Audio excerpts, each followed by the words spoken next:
주님의 이름으로 축복합니다. 축복합니다. 축복합니다. 예수 그리스도의 이름으로 여러분을 축복합니다. 건강에 문제가 있는 사람은 건강이 회복되기를 축복합니다.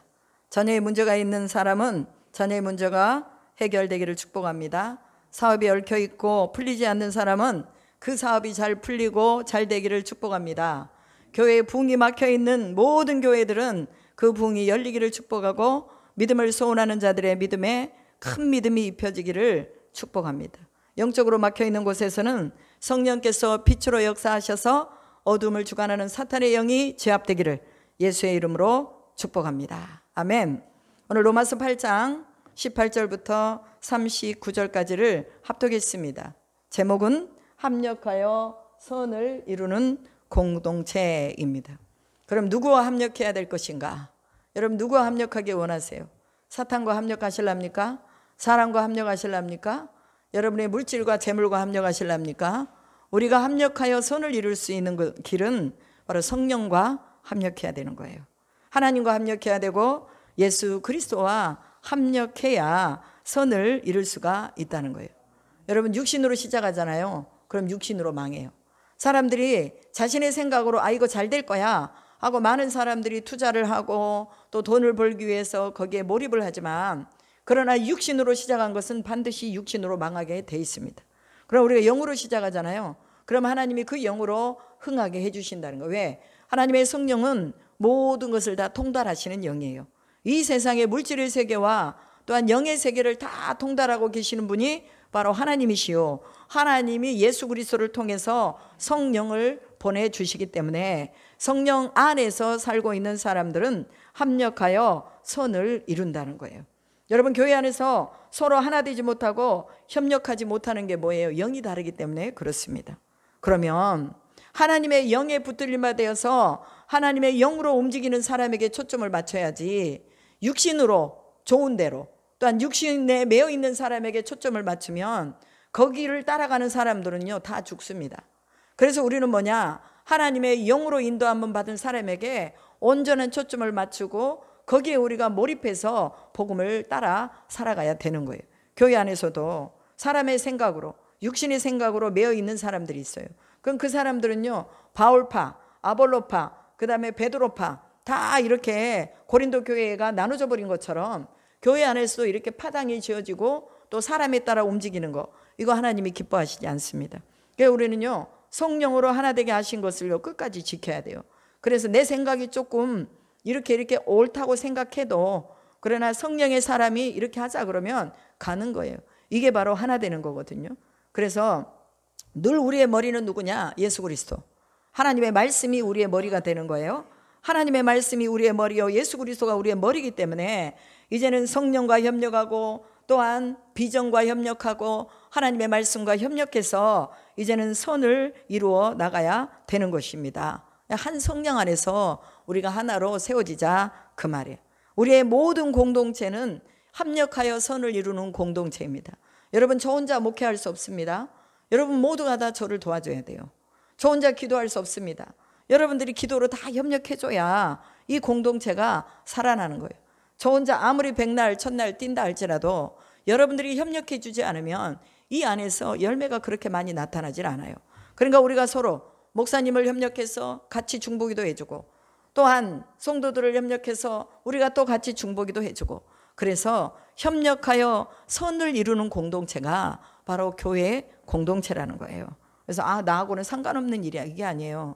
우리는 다 그리스도를 머리로 하고 몸으로 다 연결되어 있는 지체들입니다. 그러니까 우리가 우리의 지체의 역할들을 우리가 잘 감당하면서 머리를 세워 나가는 것입니다. 교회는요 복음으로 입혀진 공동체예요. 예수 그리스도의 복음으로 입혀진 공동체이기 때문에 이 모든 주권이 누구에게 있느냐? 성령께 있다는 거예요. 그러면 성령이 주권을 가지고 움직이기 때문에 이 생명의 성령의 법이 죄와 사망의 법에서 우리를 해방시켜 주는 것입니다. 여러분 자의적으로 죄에서 벗어날 수 없어요. 인간은 본성이 원래 악하기 때문에 죄로 말미암아 아담으로부터 오는 죄성이 우리 안에 있어요. 이 죄성은 늘 죄를 정죄하고 우리를 비판하는데 우리를 묶어두는 것입니다. 그러나 하나님의 성령이 우리 안에 우리를 주장하시면 비판과 정죄보다는 격려와 칭찬으로 늘 세워주는 거예요. 야, 그럴 수 있어. 그렇지만 너는 할 수 있어. 누구 때문에? 예수 때문에 할 수 있는 거야. 네 힘으로는 안 되지만, 네 속에 있는 너의 죄성이 너를 자꾸 잡아 끌어다니지만, 그러나 성령이 오시면 너는 가능해. 너는 가능성이 있어. 이렇게 우리는 늘 격려하고 나가야 된다는 거예요. 그래서 오늘 우리가 죄 때문에 멸망할 수밖에 없는 우리의 인생 속에서 원하는 바 선은 행치 아니하고 원치 아니하는 바 악을 행하는 우리의 인생 속에서 이제 다시 우리는 어디로 전환해야 돼요? 성령의 법으로 전환해야 된다고 사도 바울이 말씀하고 있습니다. 여러분, 죄라는 것은요, 사람을 공고하게 만듭니다. 죄가 우리 안에 들어오면 우리가 참 공고해요. 그리고 비판하고 정죄하는 것이 우리 속에서 늘 끊이지 않으면 우리는 늘 가난하게 살고, 우리는 늘 또 밑에서 살고, 우리는 늘 숨어서 살 수밖에 없습니다. 그러나 성령의 법이 우리 안에 오면 우리는 뭐예요? 하나님의 법을 지킬 수 있는 힘이 우리에게 생기는 것입니다. 그래서 죄의 법, 이 공고한 법을 이길 수가 있고, 또한 육신을 이길 수가 있고, 우리가 영원히 하나님 앞에 하나님이 원하시는 바를 향해서 나아갈 수 있는 힘이 생긴다는 것입니다. 그래서 오늘 또 우리가 죄와 사망의 법에서 생명의 성령의 법으로 옮겨졌다는 것을 믿으시기 바랍니다. 생명의 성령의 법으로 옮겨지면요, 그렇게도 싫어하는 내 자신, 내가 싫어하는 내 모습이 있어요. 내가 좋아하지 않는 내 모습이 있어요. 저도 제 모습이, 내가 좋아하지 않는 내 모습이 있거든요. 그런데 나는 그거 안 하고 싶은데 나도 모르게 내가 그 일을 하는 것을 볼 수 있어요. 그러면은 뭐예요? 성령이 우리 안에 오시면 내가 그렇게도 하기 싫어하는 내 모습을 내가 발견하면서 내가 행할 수 없는 그 일을 성령의 법이 나로 행할 수 있도록 만들어 주신다는 거예요. 그래서 내 힘으로 안 되는 거 하나님의 성령이 오시면 가능하다는 거예요. 무엇보다도 먼저 죄와 사망의 법에서 우리를 해방하고 생명의 성령의 법으로 우리를 이끌어 간다는 것을 기억하면서 싫은 것은 싫은 대로 하지 않게 되고 좋은 것은 좋은 대로 하게 되는 이 힘이 우리 안에 있게 될 줄로 믿습니다. 하나님은 그리스도 예수에게 육신의 모든 죄를 정하셔서 십자가에서 모두 다 지게 하셨어요. 그리고 부활하심으로 또한 성령을 보내셔서 그리스도 예수 안에 있는 자들은 성령의 보호와 견인을 받게 해주셨습니다. 그래서 육신의 일을 따르는 자는 육신의 일을 생각하고 영을 따르는 자는 영의 일을 생각하나니 육신의 생각은 뭐예요? 사망이요. 영의 생각은 뭐예요? 생명과 평안이다. 이렇게 말했습니다. 오늘 여러분 안에 생명과 평안이 있습니까? 그럼 여러분이 생명의 성령의 법 안에 있는 거예요. 그런데 여러분이 좀 불편하고 여러분이 좀 힘들고 아직도 내 속에는 내가 죄가 나를 주장하는 것 같고, 이거는요 아직도 내가 육신 안에 있는 것입니다. 하나님 우리를 성령의 법 안으로 초청하고 계십니다. 우리가 할 수 없는 것들을 행할 수 있도록 만들어가기를 원하십니다. 여러분, 절대로 우리의 힘으로 죄를 이길 수 없습니다. 성령의 능력을 입어야 가능하다는 거예요. 그래서 그리스도인들은 생명을 주는 성령의 원리와 권위에 속하여서 성령을 따라 살아가는 존재들입니다. 여러분들이 그리스도인들입니까? 아멘. 그렇잖아요. 그러면 성령의 원리를 따라서 성령의 권위에 순복하면서 살아가게 됩니다. 여러분, 우리는요 생명의 성령의 법 아래 있다는 것은 신분의 변화뿐만이 아니라 인격적인 변화도 우리 안에 있는 것입니다.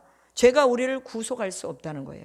죄가 우리를 구속할 수 없고 전혀 다른 영역 속에서 우리가 전혀 다른 시간을 사는 것이 바로 생명의 성령의 법 아래 사는 사람들의 삶입니다. 그래서 삶이 뭐냐? 안정감이 있는 거예요. 여러분, 죄 아래 있는 사람들은요 늘 불안해요. 안정감이 없어요. 생명의 성령의 법 아래 있는 사람들은 늘 그 사람 속에 안정감이 있어요. 흔들리지 않아요. 웃음이 있어요. 기쁨이 있어요. 평안이 있어요. 여러분 얼굴만 쫙 봐도 저분은 성령이 함께하는 사람이다 아니다 금방 알 수 있습니다. 구원받은 그리스도인들은 죄와 씨름하면서 사는데 그 죄와 씨름하는 주체가 누구냐? 바로 성령이에요. 성령께서 그 죄와 씨름해 주시고 성령께서 이제 해방해 주시고, 그래서 그 죄와 사망의 법에서 해방해서 영역을 옮겨주시고 시간을 옮겨주신다는 것을 우리가 기억하시길 바랍니다. 그래서 생명의 성령의 법 아래 사는 사람들은요 시간을 초월해서 사는 사람들이요 영역을 초월해서 사는 사람들입니다. 제가 아까 말씀드렸잖아요. 하늘의 초자연적인 재정이 풀어진다고. 이것은요 생명의 성령의 법 안에 있는 사람들이 가지는 특권이에요. 여러분들이 재정 아무리 풀려고 해도요, 안 돼요. 그렇지만 생명의 성령의 법 안에 살면 하늘의 초자연적인 재정이 풀어지는 거예요. 우리가 간구하면 재정이 옵니다. 기도하면 재정이 오는 거예요. 부족함 없이 오는 거예요. 왜? 생명의 성령이 그 재정을 다 몰아서 누구에게 줘요? 간구하고 기도하고 성령을 따르는 자들에게 준다는 것입니다. 여러분, 물질이 없어서 슬퍼하지 마시기 바랍니다. 여러분 안에 성령이 없음으로 슬퍼하시기 바랍니다. 여러분 안에 믿음이 없음으로 슬퍼하시기 바랍니다. 내 안에 믿음이 들어오고 성령으로 충만해지면 모든 것이 다 따라오게 돼 있어요. 사람도 따라오고 물건도 따라오고 인권도 따라오고 또한 모든 재력도 다 따라오는 것입니다. 그래서 오늘 우리가 성령으로 충만할 수 있도록 하나님의 성령을 늘 구해야 된다는 거예요. 하나님의 성령은 구하라고 그랬습니다. 구하라고 그랬어요. 구하는 자에게 주신다고 그랬습니다. 이 통로가 뭐냐? 구하는 자에게 오시는 이 통로가 바로 성령이십니다. 그래서 성령을 구해야 되는 거예요. 하나님 아버지, 오늘도 충만하게 해주십시오. 오늘도 우리가 합력하여 선을 이룰 수 있도록 우리 교회의 성령이 충만하게 해주십시오. 내 자신에게 성령이 충만하게 해주십시오. 그러면서 우리가 성령을 구하는 것입니다. 그리스도께서 우리 안에 계시면 몸은 죄로 말미암아 죽은 것이나 영은 의로 말미암아 살아있는 것이라고 말합니다. 우리는 죽을 몸을 갖고 있지만 언젠간 죽잖아요.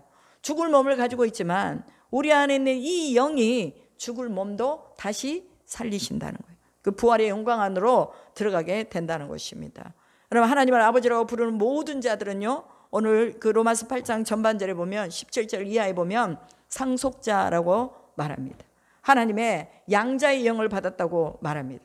그래서 하나님의 상속자들은 그리스도와 함께 영광을 받는 상속자들입니다. 여러분들이 받아야 될 영광이 있다는 거예요. 이제 상속자로서 받아야 될 영광이 있다는 거예요. 그 영광이 뭐냐? 부활 안에 들어가는 영광이요. 오늘 우리가 살아가면서 초자연적인 그 능력 안에 들어가는 그런 영광이요. 우리 삶에서 사탄의 정산을 무너뜨리게 하는 영광이요. 또한 우리 안에서 번창하고 번성하는 영광이요. 초자연적인 믿음이 입혀지는 영광. 그리고 또 더 나아가서는 복음의 능력이 입혀지고 증인의 삶을 사는 영광이 오늘 우리 가운데 입혀진다는 것입니다. 여러분, 사도 바울이 이 영광의 복음을 전하기 위해서 얼마나 많은 고난을 당했습니까? 그러면서 뭐라고 말하느냐? 하나님의 상속자들은 그리스도와 함께 영광을 받기 위하여 고난도 함께 받아야 할 것이니라 라고 말합니다. 우리 그리스도인들은요, 영광만 생각하면 안 돼요. 고난을 어떻게 우리가 대처해 나갈 것인가, 이것도 생각해야 됩니다. 고난이 할 때 뭐 해야 돼요? 기도해야 되는 거예요. 고난이 할 때 뭐 해야 되는 거예요? 성령을 구해야 되는 거예요. 내 힘으로 고난을 이길 수 없으니 성령님 나와 함께 하십시오. 나보다 먼저 가십시오. 나보다 먼저 내 삶 속에서 역사하십시오 하고 우리가 하나님 앞에 구하며 기도하는 것입니다. 고난이 올 때 우리는 하나님의 말씀 앞에 서야 되는 것입니다. 왜 이 고난이 왔는가 다시 정확하게 검진하고 진단해야 돼요. 여러분, 의사가 처방하고 약을 주기 전에 뭐예요? 검사하잖아요. 검진을 합니다. 검진을 해서 그 사람이 어디가 아픈가 검진하고 검진에 따라서 약을 처방해 주는 거예요. 우리 영적인 부분에 어떤 문제도 우리가 먼저 하나님의 말씀에 처방을 받아야 돼요. 말씀에 이 먼저 검진을 받고 그 다음에 이 말씀으로 처방을 받고 어떻게 우리가 하나님의 영광을 얻기 위해서 나가야 될 것인가를 알게 되는 것입니다. 그러하므로 그리스도인들에게는 고난은 통과해야 될 필수 코스라는 거예요. 여러분, 교회를 개척해 놓고 그냥 부흥되는 거 아닙니다. 기도라는 고난이 있어야 되고 이 해산의 고통을 하는 이 고난이 있어야 되고 전도해야 되는 고난이 있어야 되고 또한 하나님 앞에 헌신해야 되는 이 고난이 다 있어야 되는 것입니다. 성도는 시련을 당하나 그 시련을 당할 때 하나님을 의지하고 그 시련을 이겨내는 것이 진짜 성도라는 거예요. 그래서 이 성도는 성령의 도우심, 이 도우심이 항상 함께 견인해 간다는 것을 기억하시기 바랍니다. 그래서 고난을 이길 수가 있는 것입니다. 예수님은 세상의 가치로 살지 않으셨습니다. 하나님 나라의 가치로 사셨습니다. 오늘 성령이 함께하는 사람도요, 세상 가치로 사는 것이 아니라 하나님 나라의 가치로 사는 것입니다. 그래서 현재의 고난은 장차 우리에게 나타날 영광과 좋게 비교할 수 없다고 말하고 있지요. 여러분, 현재의 고난, 이것은 장차 올 영광과 좋게 비교할 수 없대요.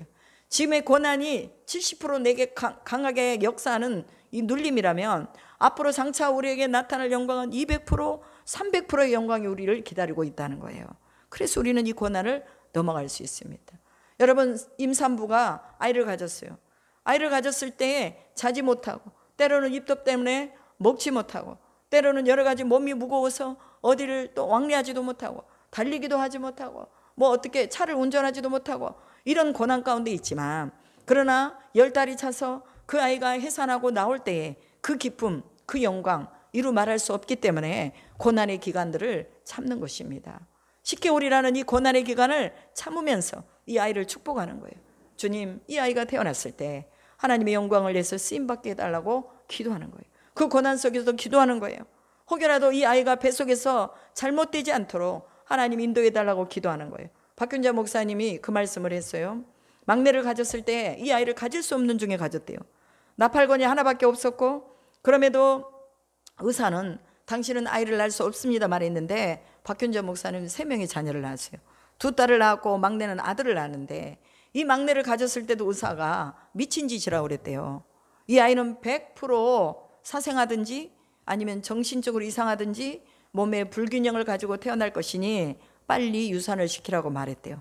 그런데 하나님이 아들을 준다고 했기 때문에, 그 아들을 하나님이 주셨다고 믿었기 때문에 우리 장기철 목사님하고 박균자 사모님이 하나님 앞에 막 간절히 기도하면서, 의사의 말을 들으면 소망이 없지만 하나님의 말씀을 들으면 소망이 있습니다 하고 하나님께 기도를 했대요. 날 때까지, 만삭이 되어 날 때까지, 병원에 갈 때까지 하나님 앞에 기도를 했대요. 하나님이 하시면 됩니다. 의사는 절망을 말하지만 하나님은 희망을 말씀하셨고 아들을 약속하셨기 때문에 우리는 이 하나님의 약속을 믿습니다 하고 이제 마지막 병원을 갔대요. 병원을 갔더니 자기 아는 간호사가 거기 있더랴. 그러면서 그 간호사가 뭐라고 말하냐면, 사모님 걱정하지 마세요. 하나님께서 사모님에게 힘을 주실 거예요. 이거 자연분만 할 수 있습니다. 그러면서 이 사모님에게 호흡법을 가르쳐주고 또 옆에서 막 힘을 주면서 같이 힘을 써주고, 의사는 날 수 없다는데 이 수간호사가 이분을 도와줘서 자연분만 한 거예요. 그래서 사모님이 처음에 애를 낳았다고 하는 그 순간에 애기 손가락 발가락 다 있어요? 물어봤대요. 수간호사가 다 있어요. 다 있어요. 걱정하지 마세요. 아이 건강해요. 걱정하지 마세요. 의사의 말을 들었으면요, 그 아이 이미 유산시켰어야 돼요.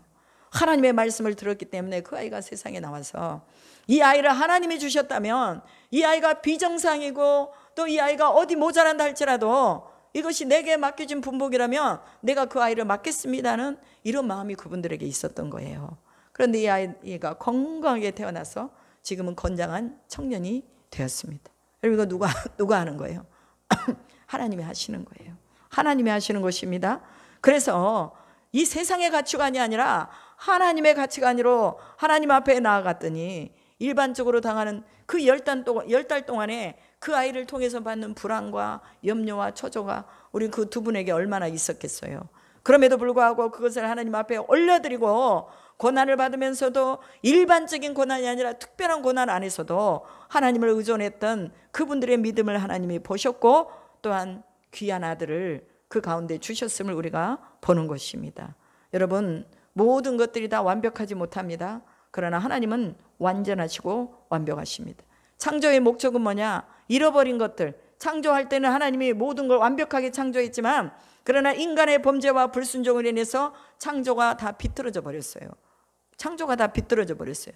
망가지고 쏟아지고 어그러지고 그랬는데 예수 그리스도를 통해서 모든 피조물들을 다시 회복하시기를 원하시는 하나님의 뜻이 있었습니다. 그래서 뭐라고 말해요? 피조물들이 하나님의 아들들이 나타나기를 기다리고 있다라고 말합니다. 하나님의 아들들이 세워지잖아요. 그 아들들이 세워진 그 장소는 밝아져요. 아들들이 세워지는 그 장소는요, 질병이 나아요. 아들들이 세워진 그 장소는요, 번영하고 부흥할 수밖에 없어요. 그런데 사탄이 세워진, 사단의 아들들이 세워진 그 장소는 뭐냐? 불의하고 불협하고 동성연애가 임하고 또한 어두움이 임하고 죽음이, 사망이 그곳을 주장하는 것을 볼 수가 있습니다. 여러분, 다 하나님의 아들들입니다. 하나님의 아들들이 나타나는 곳에 피조물들이 지금 기다리고 있는 것을 여러분이 보시기 바랍니다. 피조물은요, 사람을 비롯해서 모든 자연과 그 다음에 환경과 이런 모든 물질의 세계도 다 피조물입니다. 이런 피조물들이 다 하나님의 자녀들을 기다린대요. 아들들이 나타나기를 기다린대요. 오늘 우리가 가는 곳곳마다 밝아지는 역사가 있기를 주님의 이름으로 축복합니다. 여러분들이 하나님의 아들들이요, 하나님의 상속자라는 것을 알기를 주님의 이름으로 축복합니다. 피조물이 허무한 데 굴복하는 것은 하나님의 아들들이 나타나지 않았기 때문이라고 말합니다. 그래서 오늘 하나님의 창조된 세계를 다시 회복하는 일에 여러분들이 쓰임받기를 주님의 이름으로 축복합니다. 하나님의 자녀들을 통해서 하나님은 또 귀하게 다시 한번 또 회복하시기를 원하신다는 그 뜻을 알고 우리는 늘 이제 허무한 데 굴복하지 아니하고 하나님의 뜻에 굴복하는 그런 삶을 하나님 앞에 드릴 수 있기를 주님의 이름으로 축복합니다. 21절에 보면은 피조물도 썩어짐의 종노릇에서 해방되어 하나님의 자녀의 영광의 자유에 이르게 될 것을 바라고 있다라고 말합니다. 여러분, 인간만 하나님이 다시 고쳐주기를 원치 않습니다.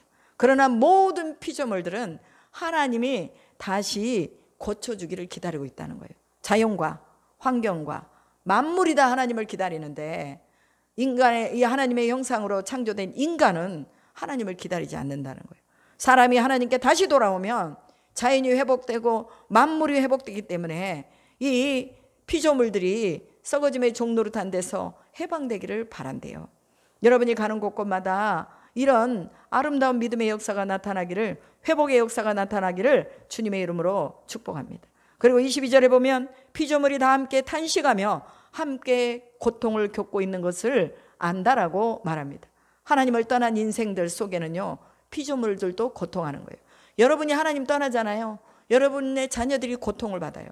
여러분이 하나님 안에 있고 성령의 법 아래 있잖아요.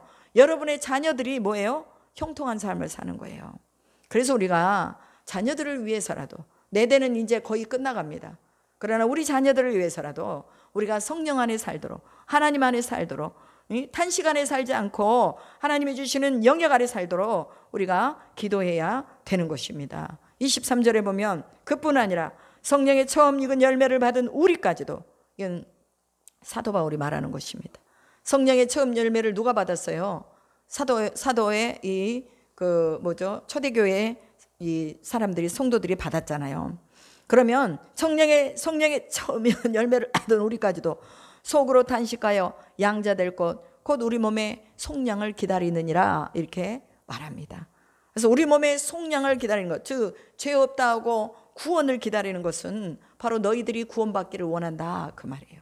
오늘 믿음이 없는 사람들, 그리고 믿음 안에 있지만 구원의 확신이 없는 사람들, 다시 한번 우리 모두가 다 하나님 앞에서 양자될 것, 그 몸의 속량을 기다리고 있는 우리의 형제와 여러분의 부모와 여러분의 모든 기도하는 기도자들이 있다는 것을 기억하시기를 주님의 이름으로 축복합니다. 24절에 보면 우리가 소망으로 구원을 얻었음에 보이는 소망이 소망이 아니니 보는 것을 누가 바라리오라고 말합니다. 소망은 본질적으로 기다림이에요. 기다림이 없는 소망이 어디에 있겠습니까? 10달 동안 아이를 뱃속에 놓고 이 부모는 이 아이를 기다리는 거예요. 기다리면서 또 얘기해주고 사랑한다고 얘기해주고 밥 잘 먹었냐고 얘기해주고 뱃속에 있지만 아직 대화할 수 있는 그런 상황이 아니지만 그러나 기다리면서 계속 얘기해 주는 것입니다. 여러분, 오늘 우리가 소망을 가졌습니다. 이 소망은 구원에 대한 소망입니다. 하나님의 영광에 대한 소망입니다. 지금 눈으로 보이지 않지만 그러나 이것을 보는 것처럼 우리가 바라보고 기도하는 것입니다. 여러분, 바라봄의 법칙이라는 그 책이 있습니다. 바라보는 거예요. 우리가 희망을 바라보고 소망을 바라보고 구속을 바라보고 영광을 바라보면 그대로 되는 거예요. 근데 우리가 자꾸 절망을 바라보고 죄를 바라보고 또한 고통을 바라보고 그 다음에 또 여러 가지 많은 환난을 바라보면 그 속에 우리가 빠져 들어갈 수밖에 없어요. 그래서 우리는 늘 하나님을 바라보는 이 바라봄의 법칙을 우리가 수행해 나가야 될 줄로 믿습니다.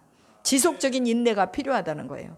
어느 한 날만 인내하고 마는 게 아니라 우리 인생의 전 인생 동안에 인내가 필요하다는 거예요. 노아가 방주를 지을 때 이렇게 100여 년 동안 인내를 했어요. 아브라함이 뭐예요? 이삭을 주신다가 약속한 25년 동안 인내하며 아들을 기다린 거예요. 오늘 우리도 마찬가지입니다. 소망으로 구원을 얻었다고 말하죠. 이 소망이 우리에게 있다면 우리는 오늘 기다려야 되는 거예요. 성령을 기다리고 하나님을 기다리고 다시 회복될 것을 기다리고 또 우리에게 초자연적인 재정이 열릴 것을 기다리고, 그래서 이미 하나님이 이루시는 일들을 우리가 영광스러운 그날을 바라보도록 기도해야 되는 줄로 믿습니다. 25절에 보면 만일 우리가 보지 못하는 것을 바라면 참음으로 기다릴지니라 라고 말합니다. 여러분, 그 어떤 것도 우리를 가로막지 못합니다. 하나님의 영광이 우리 안에 있고 성령의 능력이 우리 안에 있다면 그 어떤 것도 우리를 가로막지 못하는 거예요. 성령이 오시면 이전에 죄를 죄로 느끼지 않았던 것을 죄로 느끼는 민감성이 있고, 이전에는 실망하고 시리하고 안 된다고 말하는 것들을 이제는 된다고 말하고 실망하지 아니하고 구원을 우리가 준비하고 성령의 강구와 위로를 우리가 받으면서 또 뭐예요? 소망을 가지게 된다는 것입니다. 그래서 참음으로 기다려야 되는 거예요. 인내해야 되는 거예요. 하나님의 약속을 우리가 받았습니다. 이 성경에요, 약속이요 36,500가지가 넘는데요, 이 약속을 우리가 받았으니 이제는 뭐냐? 우리가 참음으로 기다리며 기도함으로 기다리며 또한 말씀 안에서 기다리며 하나님의 뜻을 구해야 되는 것입니다. 여러분, 26절에 보면 이와 같이 성령도 우리 연약함을 도우시나니 우리는 마땅히 기도할 바를 알지 못하나 성령이 말할 수 없는 탄식으로 우리를 위하여 친히 간구하시느니라. 우리 연약함이 있어요, 없어요? 있습니다. 우리의 연약함을 누가 도우신다고요? 성령이 도우신다고 말합니다. 어떤 분이 저한테 그 말을 했어요. 목사님은 못하시는 게 없네요. 저 못하는 게 많아요. 근데 그분이 보기에는 모든 걸 다 잘하게 보이나 봐요. 그런데 이게 뭐냐? 성령이 지혜를 주시고 성령이 인도하시니 못해도 할 수 있다고 나가는 거예요. 처음부터 잘하는 사람이 어디 있어요? 다 못해요. 그러나 끊임없이 연습하고 끊임없이 기도하고 끊임없이 자기를 개발하고 끊임없이 내 속에 있는 자원을 뽑아내서 하나님이 기뻐하시는 대로 그냥 내 육체를 써버리는 거예요. 내 영혼을 써버리는 거예요. 개발하지 못해서 안 되는 거지. 누가 처음부터 잘하는 사람이 있어요? 여러분 안에 있는 여러분의 영적인 근성을 개발하시기 바랍니다. 여러분 안에 있는 여러분의 성령을 더 끊임없이 개발하시기 바랍니다. 그러면 이 성령이 친히 우리를 위해 탄식하면서 우리의 연약함을 돕는다고 말하고 있습니다. 무엇을 기도하든지 응답하신다는 거예요. 우리 성민이가 계속해서 군대를 위해서 또 기도했잖아요. 그리고 독일에서의 공부를 위해서 계속 기도를 했습니다. 그런데 하나님이 그 기도 응답하셨고 지금도 응답하고 계십니다. 모든 것은 다 하나님이 이루시는 거예요. 내가 원하나 하나님이 원치 않으시면 안 주셔요. 그러나 내가 원치 않아도 하나님이 주시면은 얻는 것입니다. 오늘 우리가 이 모든 것들이 성령이 하셨다고 고백하는 것입니다. 더 좋게 하실 것을 믿고 하나님 앞에 우리는 구원으로 준비해야 되는 것입니다. 27절에 보면 마음을 살피시는 이가 성령의 생각을 아시나니 이는 성령이 하나님의 뜻대로 성도를 위하여 간구하심이니라. 마찬가지예요. 성령이 하나님의 뜻대로 간구해 준대요. 나는 하나님의 뜻이 뭔지 몰라. 그런데 내 안에 계신 성령이 하나님의 뜻대로 간구를 해준대요. 그러면 실수하지 않겠죠. 연약하지 않겠죠. 우리는 성령을 의지해서 그 성령의 은혜 아래서 한 발자국 한 발자국 하나님의 섭리를 찾아가야 될 줄로 믿습니다. 이와 같이 28절에 우리가 알거니와 하나님을 사랑하는 자 곧 그 뜻대로 부르심을 입은 자들에게는 모든 것이 협력하여 선을 이루느니라. 한 성령 안에서 협력한다는 거예요. 영이 다르면 절대로 협력할 수가 없습니다. 그래서 우리가 한 성령 안에 협력하고 성도와 성도가 협력하고 비전과 비전이 협력하고 목회와 목회가 협력하고 이것들이 다 우리 안에서 선함으로 드러날 수 있도록 협력해야 되는 거예요. 한 사람이 일을 못합니다.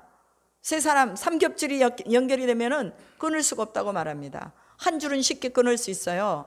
삼겹줄은요 쉽게 끊지 못하는 거예요. 연합하는 거 사탄이 제일로 싫어합니다. 마귀가 제일 싫어해요. 가정 안에서도 연합하는 거 마귀가 제일 싫어해요. 가정 안에 서로가 공동체 안에서 하나가 되는 거, 이것이 바로 성령이 우리에게 주시는 특별한 능력입니다. 그래서 목회자와 목회자가 연합하고 교회와 교회가 연합하고 성도와 성도가 연합하고 이런 것들이 여러분 안에서 끊어지지 않기를 주님의 이름으로 축복합니다. 그리고 하나님의 예정하신 이 예정의 부르심 안에 우리가 있다는 거. 29절 하나님의 미리 아신 자들을 또한 그 아들의 형상을 본받게 하기 위하여 미리 정하셨으니 이는 그로 많은 형제 중에서 맏아들이 되게 하려 하심이라. 예정 안에서 우리를 부르셨다는 거. 어쩌다가 우리가 예수 믿은 거 아닙니다. 예수님이 우리를 예정 안에서 부르셨다는 거예요. 우리가 방황하고 또한 어떤 어려움 속에서 우리가 넘어졌다 할지라도 그러나 우리가 다시 일어날 수 있는 것은 바로 하나님이 우리와 함께 하시고 우리를 택하셨기 때문에 그렇습니다. 맏아들이 되게 하셨대요. 장자가 되게 하셨대요. 장자는 상속자입니다. 2배 이상의 분할권을 가지는 이 상속자가 바로 장자입니다. 먼저 태어났다고 장자 아닙니다. 믿음의 장자 따로 있어요. 우리 가정에 누가 믿음의 장자가 될 것이냐? 그것은 소원하는 자의 마음, 성령이 함께하는 자의 이 분할이 그에게 함께하는 것입니다. 그렇기 때문에 우리는 하나님 앞에서 이제 상속자다. 그래서 30절에 미리 정하신 그들을 또한 부르시고 부르신 그들을 또한 의롭다 하시고 의롭다 하신 그들을 또한 영화롭게 하셨다. 이건 성화의 단계거든요. 성화의 단계. 점진적인 변화를 하나님이 우리에게 주신다는 거예요. 제가 처음에 예수 믿을 때와 지금 예수님 믿을 때와 죽기 전에 예수님 믿을 때 성화의 강도가 다 달라요.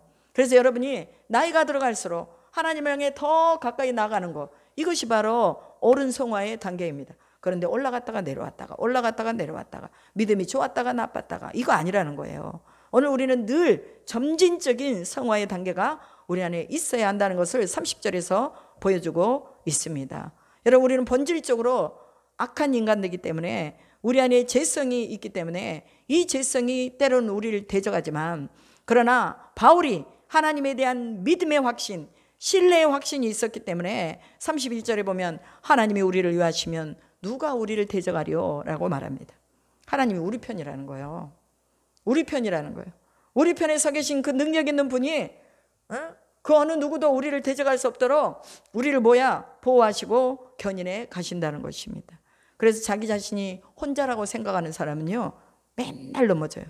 그런데 아무것도 없어도, 아무 능력이 없어도 주님은 나와 함께 하신다, 하나님은 임마누엘로 나와 함께 하신다는 이 믿음이 있으면요, 아무것도 없어도 일어서 있는 거예요. 어느 순간에 하나님이 악한 자를 대적하고 불화살을 쏘는 이 사탄을 대적할 수 있도록 성령의 검을 들려주시는 것입니다.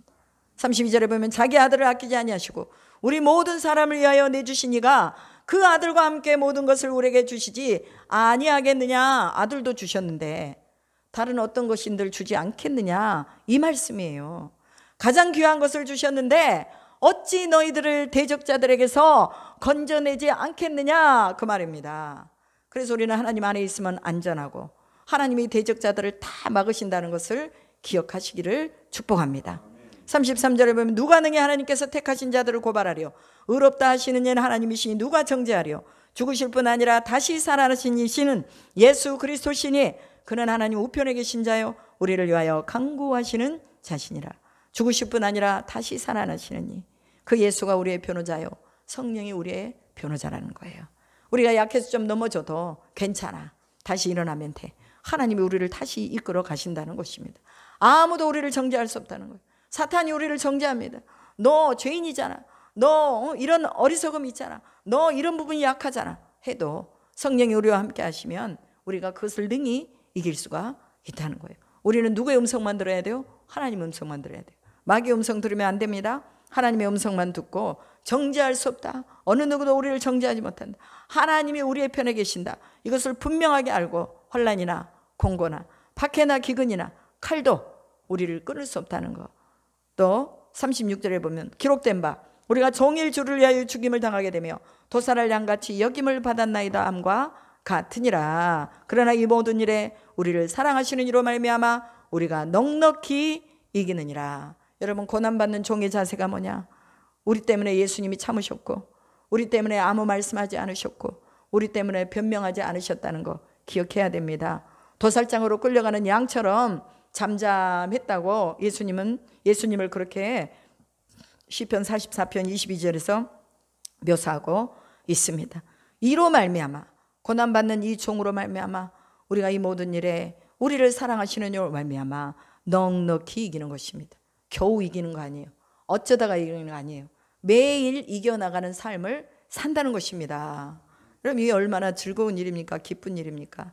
그러면 38절 39절에 내가 확신하노니 사망이나 생명이나 천사들이나 권세자들이나 현재일이나 장래일이나 능력이나 높음이나 기쁨이나 다른 어떤 피조물이라도 우리 주 그리스도 예수 안에 있는 하나님의 사랑에서 끊을 수 없느니라. 아멘. 그 어떤 것도 우리를 하나님의 사랑에서 끊을 수 없다는 것. 하나님 사랑에 대한 확신만 가지고 있으면 여러분 고난은 능히 이겨내는 것입니다. 사도 바울이 뭐라고 말하는 거예요? 고난을 이길 수 있는 건 뭐냐? 하나님의 사랑에 대한 확신을 가져라고 말이에요. 아들까지 내어주셨는데 너에게 고난을 이기지 못하게 하겠느냐? 박해를 받고 기근을 당하고 칼이 너를 위협해도 하나님이 뭐 하신다? 너를 건져내신다. 하나님의 사랑 안에서 어떤 것도 끊을 수 없다. 우리가 하나님의 사랑에 대한 확신만 있으면 우리는 병들어도 괜찮아요. 죽어도 괜찮아요. 왜? 확신이 있으니까. 확신이 있으니까 우리는 천국 가잖아요. 부활의 능력을 입었잖아요. 그래서 하나님보다 더 큰 존재는 없다. 분명히 우리가 인식해야 됩니다. 현재는 늘 미래하고 연결이 돼 있어요. 그냥 뚝 떨어진 미래가 없습니다. 오늘 나의 과거가, 오늘 나의 현재가, 오늘 우리의 미래가 다 연결이 돼 있어요.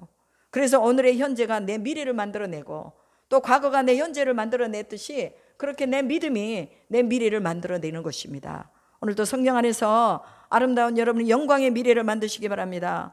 고난은 영광과 연관이 되어 있다는 것을 여러분들이 인식하시기를 바랍니다. 빛과 어둠은 늘 상반되어 있어요. 그러나 어둠이 강할수록 빛이 더 강력하게 드러난다는 거 여러분 꼭 기억하시기 바랍니다. 우리의 최종 목적지는 뭐냐? 성령의 견인을 통해서 하나님 나라로 들어가는 것이 최종의 목적지입니다. 그래서 하나님이 우리를 붙잡고 우리가 하나님을 붙잡고 있다는 것을 기억해야 되는 것이에요. 우리가 연약해서 가끔은 하나님의 손을 놓을 수 있지만 그러나 그 하나님이 강하신 손으로 우리를 늘 붙잡고 계신다는 것을 기억하시기 바랍니다. 그래서 요한복음 15장 7절에는 뭐라고 말하느냐? 너희가 내 안에 거하고 내 말이 너희 안에 거하면 무엇이든지 원하는 대로 구하라 그리하면 이루리라 라고 말합니다. 먼저 어디 안에 우리가 거해야 돼요? 하나님 안에 우리가 먼저 거해 있어야 돼요. 하나님 안에 먼저 거하고 있으면 또 하나님의 말씀이 내 안에 거하면 무엇이든지 이룬다고 말합니다. 무엇이든지가 뭐예요? 성령이 이루게 하시고 우리에게 오신다는 거예요. 성령을 붙들고 하나님의 사랑을 의심치 말고 끝까지 믿음의 길로 가기를 주님의 이름으로 축복합니다. 기도하겠습니다. 전능하신 하나님 감사합니다. 오늘도 합력하여 선을 이루는 공동체로 우리의 공동체가 하나님 앞에 세워지기를 원합니다. 성령과 협력하고 성도와 성도가 협력하고 비전과 비전이 협력하여서 하나님의 아름다운 나라를 이룰 수 있도록 인도하여 주시옵소서. 그렇게 하실 줄 믿고 감사드리며 우리 주 예수 그리스도의 이름으로 기도드립니다. 아멘.